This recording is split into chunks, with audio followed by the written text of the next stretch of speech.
Welcome. You are at the CCC. Where there are no outside issues. Hi, my name is Bonnie Violet. I'm a trans, femme, genderqueer, spiritual drag artist, and digital chaplain, also a person in recovery.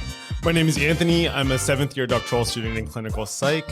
I was almost late. Well, I was actually late to get here today, and I care about you. Yes, and I'm Lulu, and my pronouns are he and him. I'm a former Miss Castro Country Club. I live in San Francisco. I'm in recovery.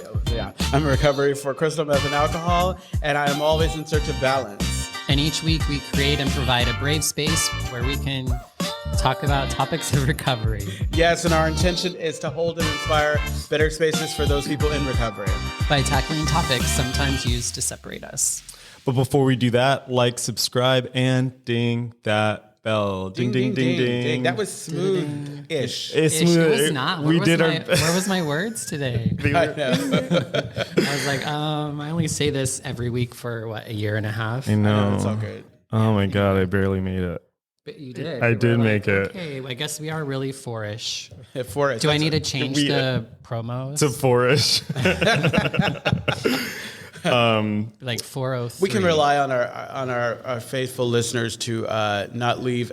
They give us a grace period. Yeah. They give us like that 5, 10. They say if you do like a random number, people are more likely to show up on time. What do you mean? So it was like a 4:57 or 4:12 instead of like 4 o'clock or 4:30. Oh, I wonder what the psychology behind that is. I don't know. I could just be making shit up. I think you are. No, Yeah, I'm not. I I heard it somewhere.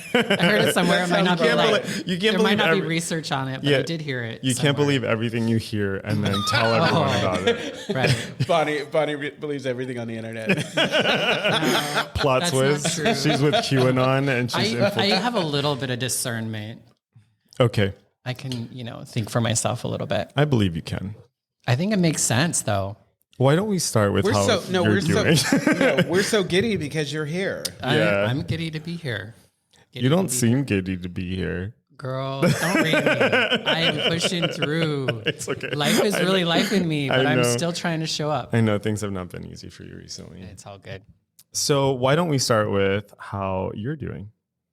You just read me for Phil. No, I didn't read you for filth. There was no filth. There was Phil. There was no filth. Just a little. And it begins. It made me feel dirty. And it begins. And You noticed that he came for you. How did I come for her? Gangbuster, and then All he I turned said- it around and said, "Oh, and now it begins. Now they're going to start bullying me." because I said you didn't look giddy. Yeah, and then you're like, so how are you really? Yeah.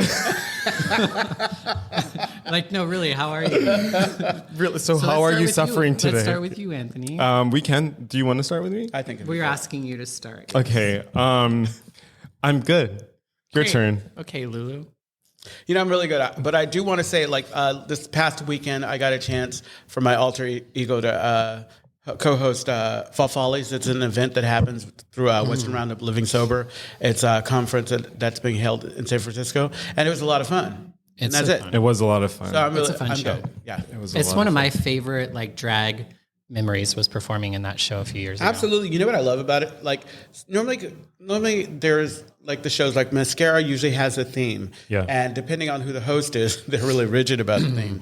And I feel like with Fall Follies, the Spring Fling, you get to get to be a little more freer with your choices. Because when I'm hosting or when I'm organizing, when I'm curating the show, I am not really that. The theme that we come up with is so that I can my talking in between can glue this stuff together, but I want folks to feel like they can Yeah, you were always really good at bring that. their own thing too. I just lost track of what you were saying. because you weren't paying attention. I was captured by your hands. You know what I did like about Fall Follies this year is how many queens were like, "This is where it all started for me." Yeah, no. Oh, that was so magical. Because didn't MGM start at Fall Follies? Yeah, we all said it. Right, And we agreed on the backstage that even if you started somewhere else, we started here. Okay. Right. Wink, wink. I love that. Yeah. No, it's true. It's like I used to say when I hosted Mascara, this is a hub for bad drag, but it started in this very living room. sober is really a hub for bad drag. That's not fair. There were some really good acts, and there were some acts that were green. Well, we all have to start at some point. We do. It's best to have cringy moments when you're with your family. Man, and were there cringy moments at this last? I'm gonna just leave it there at this last Fall Follies. Whew. Oh. Okay. There was okay. No, but it's best that you leave it there. No, we're on It's air. best that you leave it there. Yeah. So I'm bummed I missed it. Man, I'm not doing that on air. Yeah, So how are you? I'm good. You were good. You were very good. I'm good. Yeah, I'm very good. Things are really good. I've been on kind of like on cloud nine for like the last couple of weeks.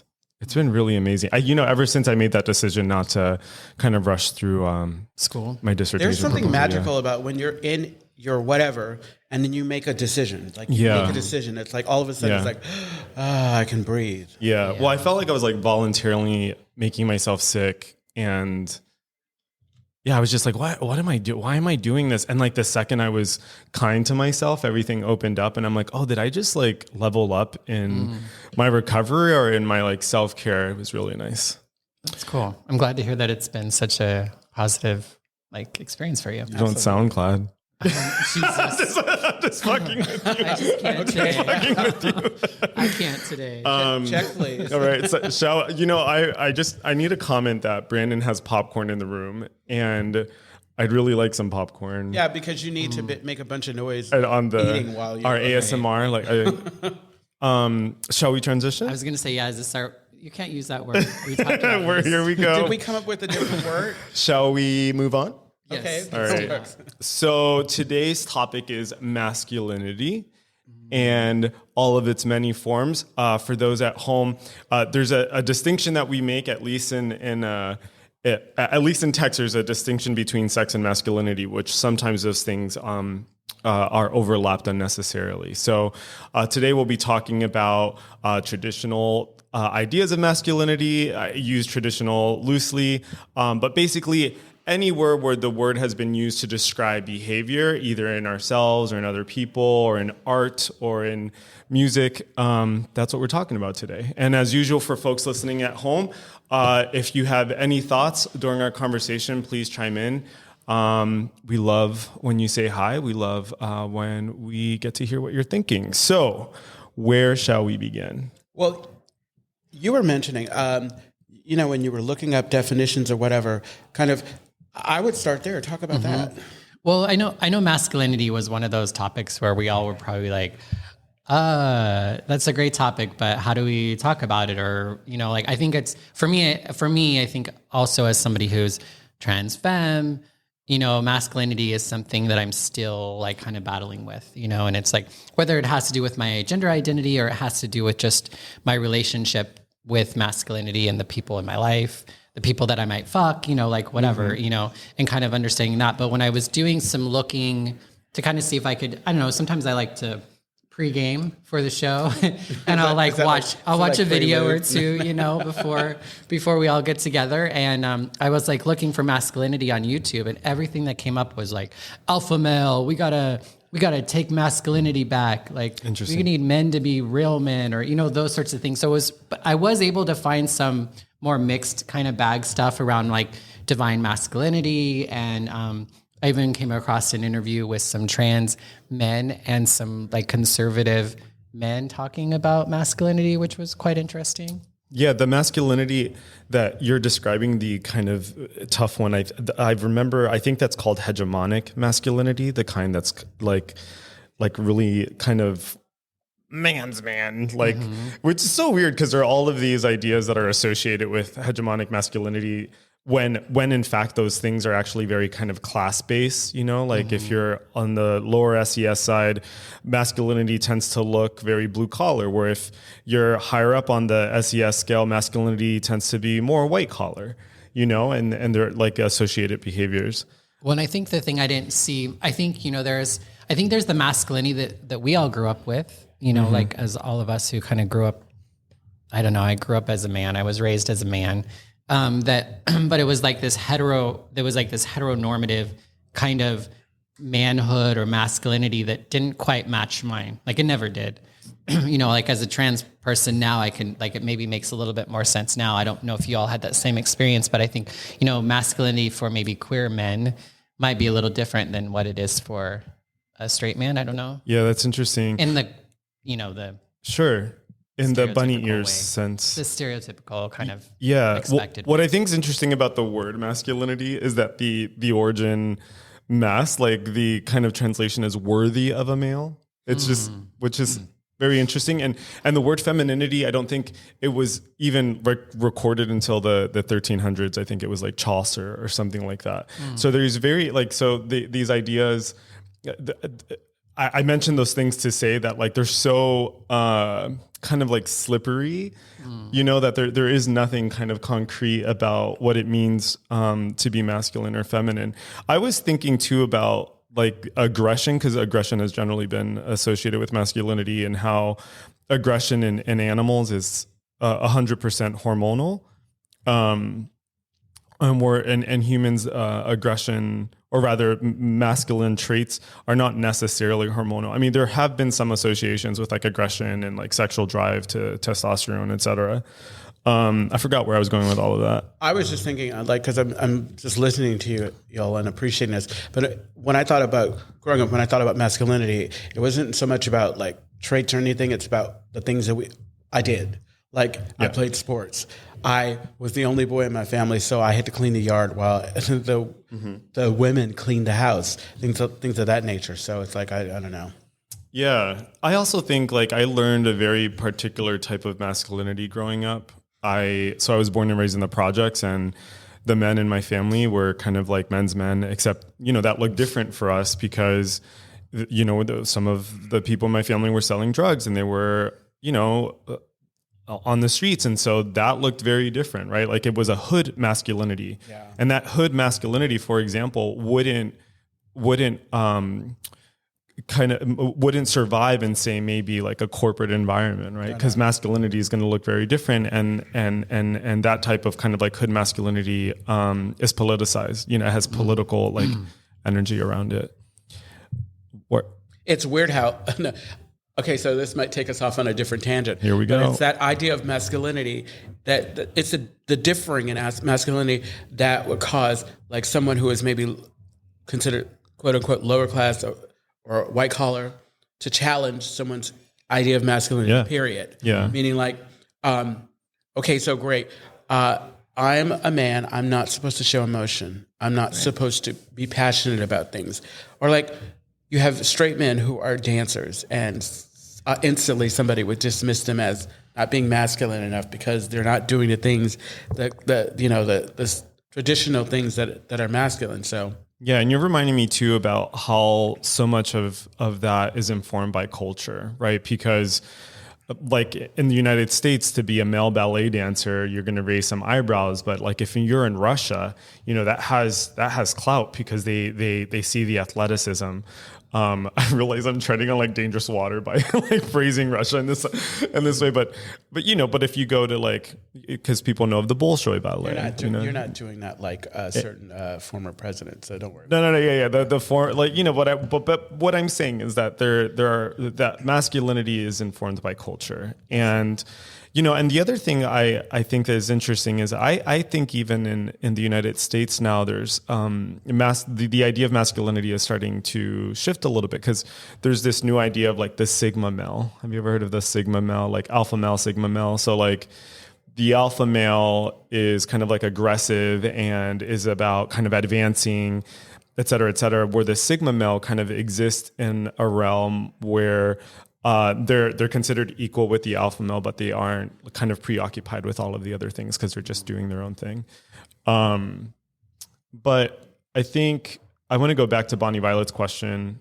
I think that as a gay man, masculinity is seen as, it has like a cultural cachet. There's like a culture, there's a currency, there's a currency to masculinity. And it's interesting because, my theory is that that gender kind of at opposite ends of the spectrum, if we see them in that way, I do think it is performative. I do think that we learn how to be women and we learn how to be men and we learn how to kind of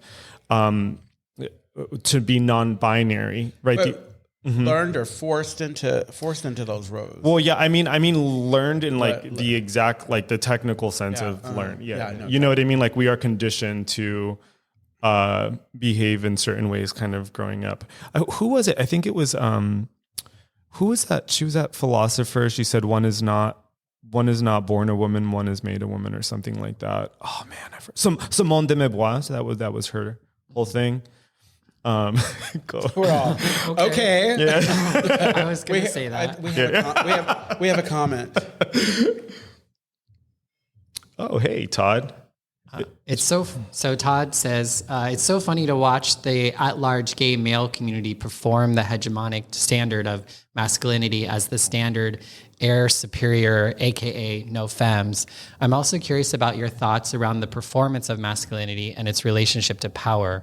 Also, hi, Mom. That's my drag child. Oh, cool. Nice. I have an answer to this if y'all don't want to jump on it. So, there's like the last part. I'm also curious thoughts about the hi, Mom part. So what's interesting? So in the research that I've been doing recently on same-sex intimate partner violence, one of the precursors to violence in male same-sex relationship are issues with masculinity. It's like an insecurity around gender, and I think that the way it manifests is in aggression. Oh yeah, you know, it's almost as though like the performance of masculinity is being used to kind of like prove like I am a man, and then that's stemming from shame. Right. But I think when we're not raised to see ourselves in the families that we have, like most of us had like a mother and father in some form or the other. And we we learned what a man is and does through our father and what our mother is and does through our mom, so to speak. Right. And I remember when I first, I ended up kind of landing in that gay box because I was able to be a feminine man and be okay. Like I could actually express my femininity, even though it was still frowned upon in a lot of ways. It was a little bit more safer place to play with my femininity than, say, as a straight man, right? And so, but we don't know what it means to be like a queer man or a gay man or like we just assume, like for me, I remember being really like, I was married to a man. And so it was like, part of the idea was like, okay, I'm gay. So just insert man where there's woman. And so then what, you have two men like my father? Or does someone, they always say like, so who's the man, who's the woman sort of mentality. And so then you think of the receptive, you think of the submissive versus the dom versus, Right. It gets all. Well, I was going to say, first, it's important to note that we lost a generation of teachers through HIV and AIDS. Yeah. And so I feel like we are where we are because, maybe what we could have learned as a result of the support that we got. But I think that until we break free, until we get to a place where we break free from the roles that kind of are put in place that we're going to, what is it? It's the homophobe. How did it say? It's the internalized homophobia. Yeah. We are going to be playing those roles. Like if you get into a relationship with a man, and the only examples you have are the relationship between a man and a woman. Of course, it's right. Of course, how are you not going? And then both parties are fighting maybe fighting for that role, regardless.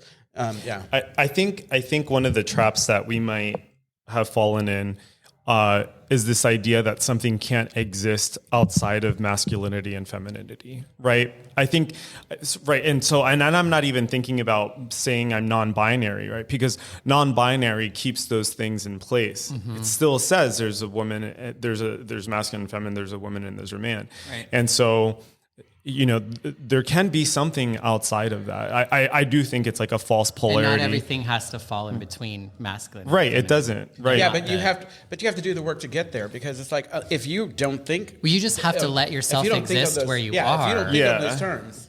Like that's the big thing is you just have to let yourself exist the way you are. I was listening to another thing when I was pre-gaming, and they mentioned that I'm did. sorry. Why does that pre-gaming sound like prelude? It's one and the same. One and the same. Same. But She's pre-lubed we all right get now. off. We all get off on different things. But he was talking about, and he was this. You would probably know his name, but he's really big on talking about trauma and addiction. Is it the Gabriel Hungarian, I Matat, the guy you sent us? Yeah. Yeah. He wrote the incredible book on addiction. But Anyway, he was talking about how that identity is really what's wrong with us. Like Mate, as soon as we sorry, take on go it, for it. as soon as we take on an identity, we limit ourselves. Oh, yeah. And then we keep ourselves from being who we really can be or what we're meant to be. You know, it's like, and that can happen even in the workplace.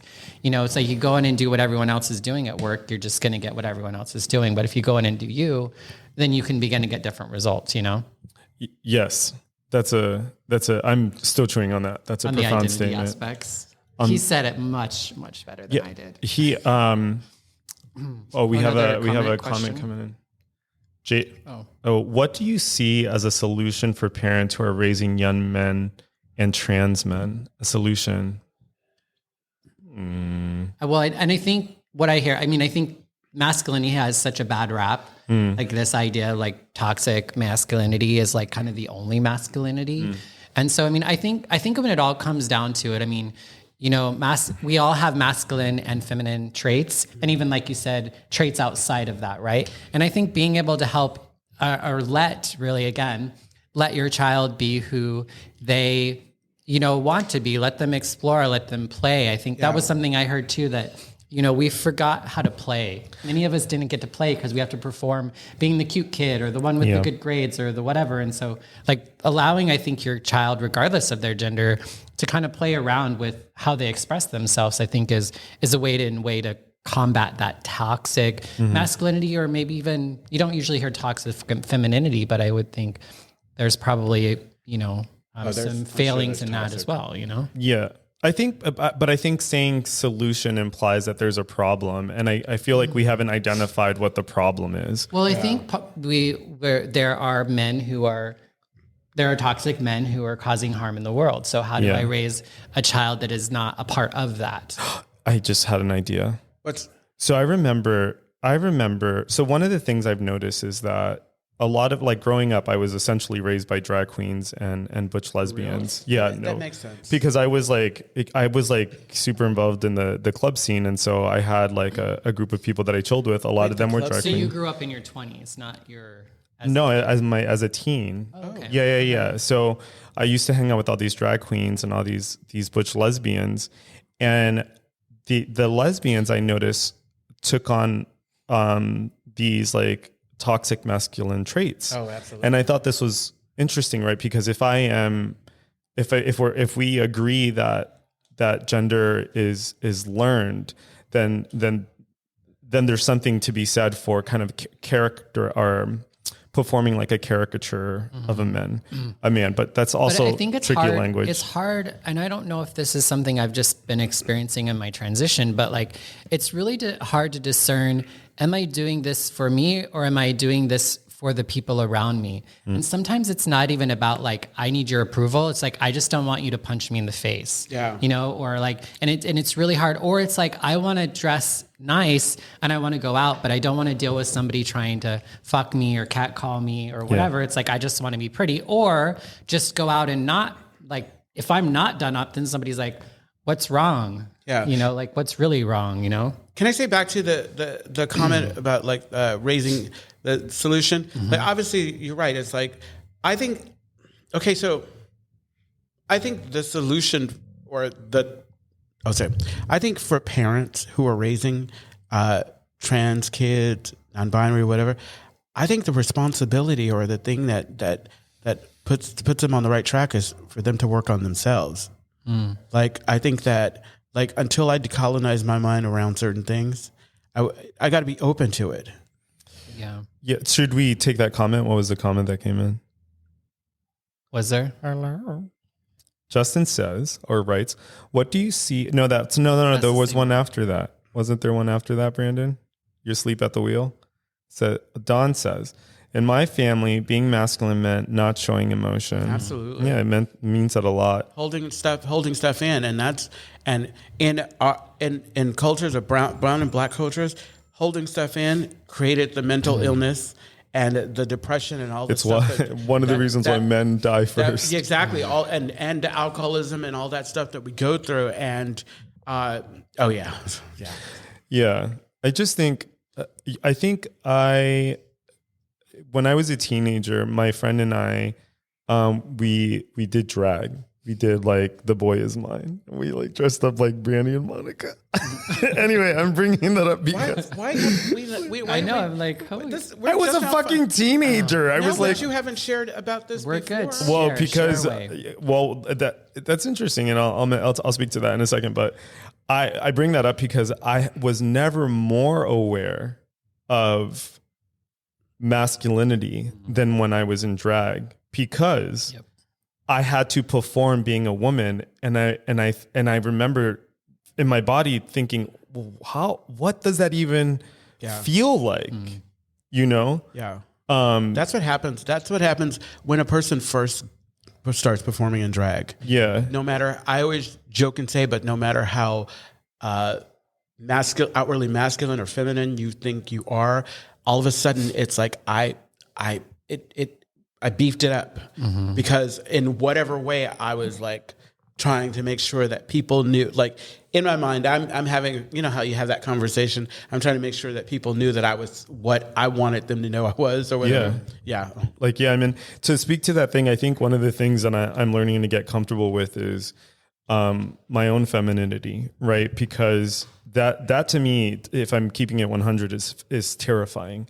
The idea of appearing feminine, or the idea of being kind of seen as like a stereotypical gay man, that's terrifying for me, because growing up, I had the shit beat out of me whenever I did anything that looked like effeminate, you know? And it didn't take much, you know? Like, well, the story I like to tell is I remember when I was a kid, I picked up a French fry and the fucking French fry was hot, so I did it like this.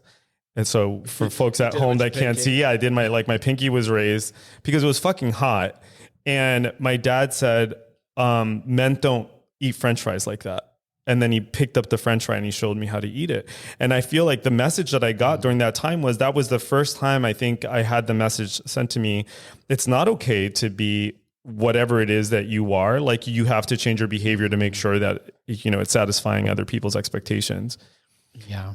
That messaging is really fucked up, because even when they don't say it to you directly, even how they react around you, how they comment on things, and I was thinking about that while you were saying that. It's like, it's not like I had my father or men in my life directly tell me outright, but I paid attention to them because I had them on the pedestal, and so obviously what they said was golden to me. Yeah, I also think so. I think part of I've been trying to do a lot of this work the last 2 years, right? Is like being comfortable with kind of relaxing a little bit, you know? And like I said, it's scary, right? Because one of the things I've seen, I mean, I'm not talented. I could never do drag.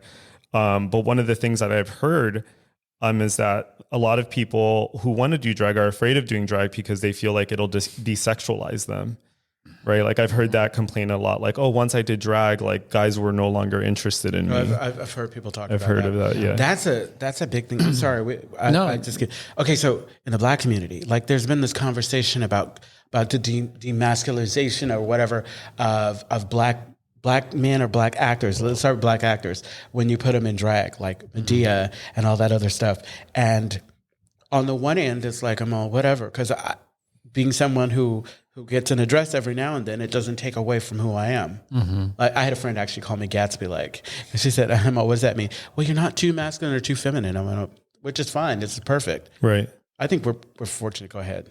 Yeah. I just think this is something that it's crazy that we're even talking about it, because this conversation I've had mostly in private.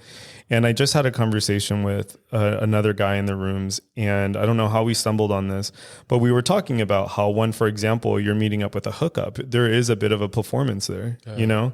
I only recently got comfortable with like using the word girl to refer to other gay men. And I've only recently got comfortable with like other men doing that to me. And I think part of like the comfort around that is people are going to think what they're going to think, you know, I can't, and I think I just feel much more comfortable if I'm allowed to just kind of relax. And I don't even know what that looks like. You know what I mean? I've never kind of seen myself as like, I've always seen myself as like nerdy as a gender. You know what I mean? I'm not a very cool guy, right? So like my gender, I feel like that's what I most associate with is just kind of being a fucking square. Yeah. There's and the silence was, yeah. All right. The question is, what's a model of empathy for folks who are perhaps able to recognize their original parental programming, but still struggle with adjusting to the changing norms around masculinity in a world that maybe isn't changing at the same rate, especially outside the Bay Area? I feel like this is a question from a test. Yeah, and also thank you, Justin, for participating so much. We love you. I feel like he almost feels like a plant. I know. Well, Justin was a former sponsee of mine. I'm sorry. What's a model of empathy? Well, what we saw, right? Yeah, a model of empathy.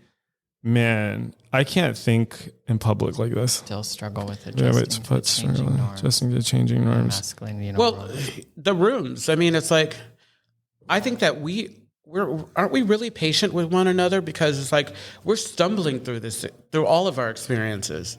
And go ahead. I figured it out. No, go ahead. No. I was just saying, it's like if we're thinking of a model of empathy, like that's for me the one place. It's like, because especially, okay, so we talk about this idea of finding our tribe, a group of people who are kind of trying to figure themselves out, and you're with people who are not judging you or not who allow you to just be. Yeah. And that requires really kind of you doing the work and finding those people. But when you find people who release you to be as messy as you're going to be so that you can get better, I mean, who don't hold you to unrealistic expectations, I don't know. Yeah. I also think like what's interesting about the question is, well, one of the best things I ever heard was when I was working at the Rise Youth Center in Richmond. My clinical supervisor was this wonderful woman named Marissa Snooby. May she rest in peace. And one of the things she said to me was, Anthony, I need you to be more visible in the center because these young boys need to see that masculinity can look in many different ways. And I understood that because in the environment, it was more of a hood masculinity. And because I was there as a professional, I didn't have the space to kind of do the code switching, or I didn't feel comfortable.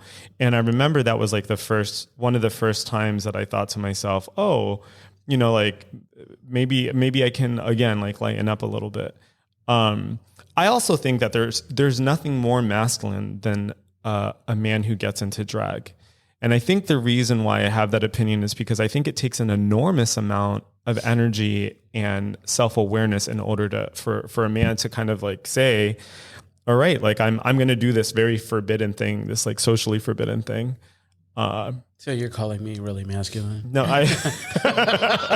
well, and then, I mean, but I think then that's also kind of playing in the idea that being masculine is being strong or brave or. Yeah, I mean, but I hear what you're saying. Yeah. And I hear what you're saying too. I heard someone talk about the true attributes of being a masculinity as more like a peacock. It's more kind of showy and kind of. And that can be I mean, I don't think. I think the problem. I think there are some things that are masculine. But I think we do kind of think of it as a bad thing. So what if, like, being masculine is about being powerful or whatever in a forceful way or a more like physical way, so to speak? That doesn't take away from other types of strength that might be more whatever. I was listening to another person in pre-lubing or whatever for the show, and they were talking about the divine masculine and the divine feminine, and like in very general terms was this idea that the divine feminine was to like go with the flow, whereas like masculine was action, like to take action. You can debate that. You can totally Yeah. I was mostly listening. You were listening because you wanted to say what. No, because I didn't want to lose it. So what I was so in the Bible, I think masculinity is defined as humble leadership. Just kind of throwing it. Yeah, that's what it. I might. Yeah, that's what. Did we miss it? Did we miss it somewhere? There? Humble leadership. Humble leadership. There was something I wanted to say, but I know we're getting very close to time, and we have a comment. Justin. Okay. Oh, it's Jaylon. Oh my God, I love it. In most families, masculinity equates to not showing emotion. However, that lack of emotional intelligence is what plagues a lot of men. Even for myself, I struggle with what it actually is and or means to be a man.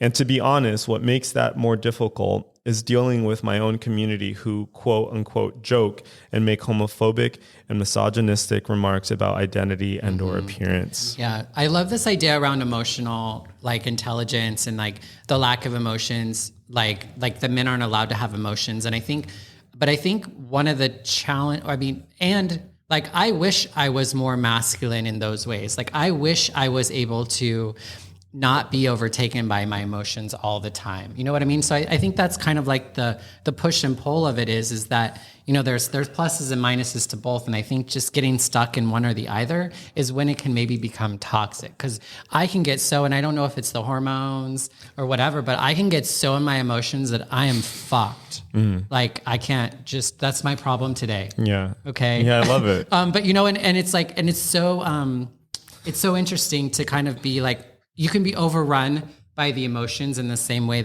and the emotions can be a really great thing to have, but also they can be a detriment. I have a theory that with respect to gay men that I think for a lot of gay men, and this is just my opinion, for a lot of gay men, there's a fear of masculinity, either because we saw it in abusive fathers or there's a fear of embodying a thing that they've only seen as violent. And, for example, I've been in situations where I remember when I was training with a private soccer coach, and I had developed this very intimate relationship with him. And I remember we were working on a drill and I had to defend against him, and I feared hurting him. I feared hurting him. And I remember saying to him, I can't do this with you because I'm afraid I'm going to hurt you.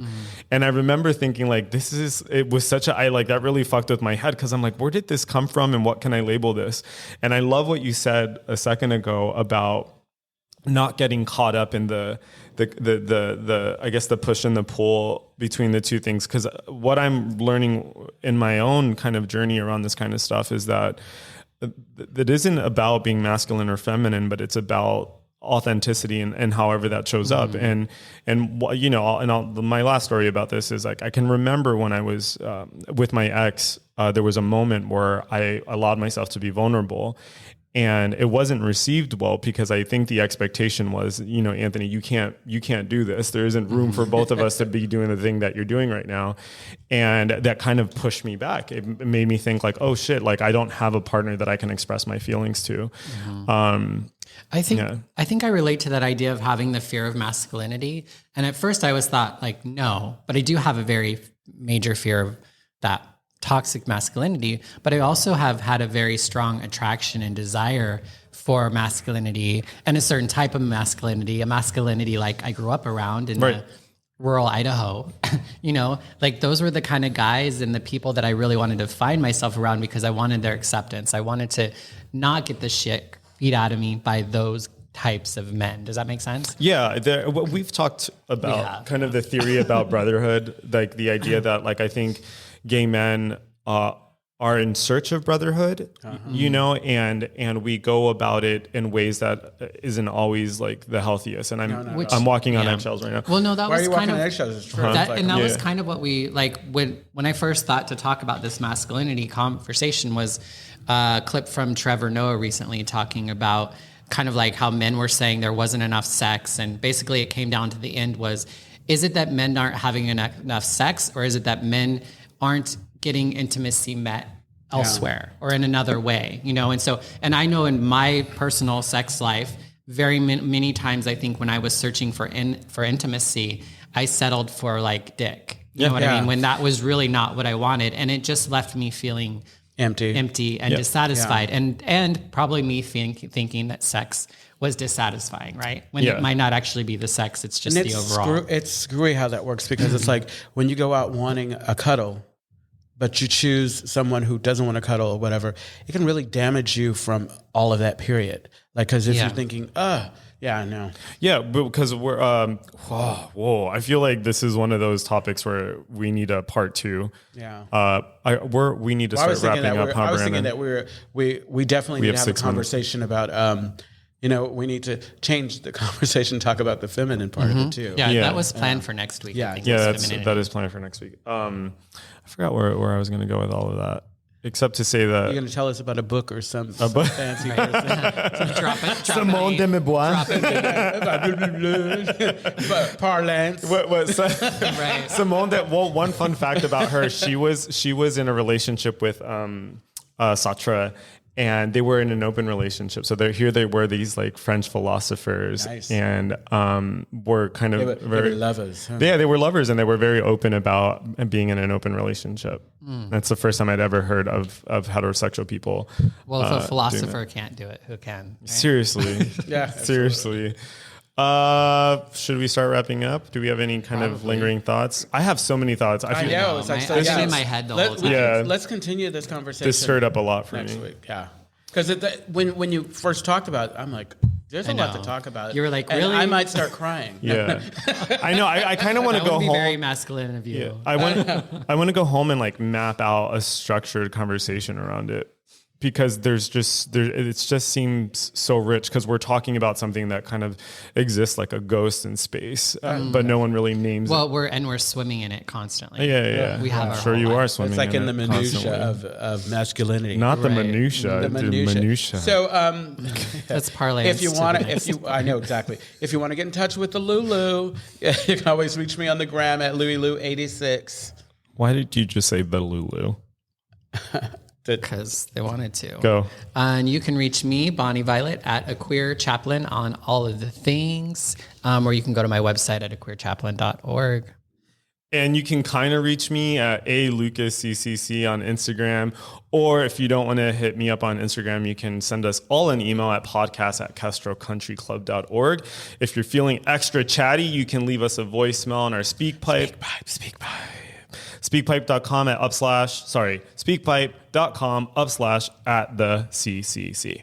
Yes, and the Castro Country Club is a safe and sober community center for all people and a refuge for the LGBTQ plus recovery community. They provide programs and services that help people change their lives by supporting personal growth.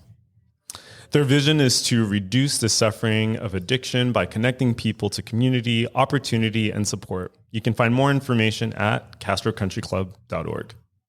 And tune in every Tuesday at 4 p.m.-ish, especially when Anthony gets here on time, Right. when we go live on our Castro Country Club Facebook and YouTube channels. Find us wherever you listen to podcasts at the CCC. Hey, what Tuesday was that? What Tuesday? All Tuesday. Every Tuesday. Every Tuesday, 4 p.m. Pacific Standard Time. As usual, tell your friends about us, subscribe, like us, tell your enemies about us, tell anyone you know about us, and join us next week. Yeah. Yeah, Yeah. Brandon, your turn. that's your cue. Yeah, seriously.